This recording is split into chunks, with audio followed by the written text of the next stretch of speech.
Hi friends, welcome to local trend. వైవాహిక సంబంధాలు, సంసారంలో కలతలు, కన్నీళ్లు, విభేదాలు ఇప్పుడు టెలివిజన్ ఛానళ్లకు మంచి రేటింగ్స్ ను సంపాదించి పెడుతున్నాయి. ఈ అంశాలను ఆధారంగా చేసుకుని పలువురు సినీతారులు ప్రత్యేకమైన కార్యక్రమాలను జోరుగా నిర్వహిస్తున్నారు, టీఆర్పీలను పెంచుకుంటున్నారు. అయితే టీఆర్పీ కోసం ఎంతకైనా తెగిస్తున్నారనే విమర్శలు వస్తున్నాయి.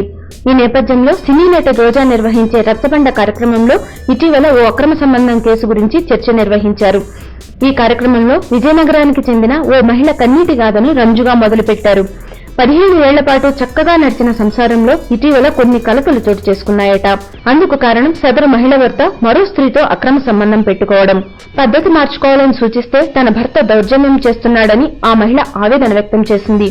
తన భర్తను మరో మహిళతో రెడ్ హ్యాండెడ్ గా చూశానని ఆమె అంటోంది. దీనిపై రోజా చర్చను చేపట్టారు. ఈ అంశం ప్రస్తుతం సోషల్ మీడియాలో చర్చనీయాంశమైంది. ఆలుమగల సమస్యను రోజా ఎలా పరిష్కరిస్తారో చూద్దామనే ఆసక్తి రేకెత్తిస్తున్నది టీవీ వీక్షకులలో. మరి రోజా ఏం చేస్తారో చూడాలి.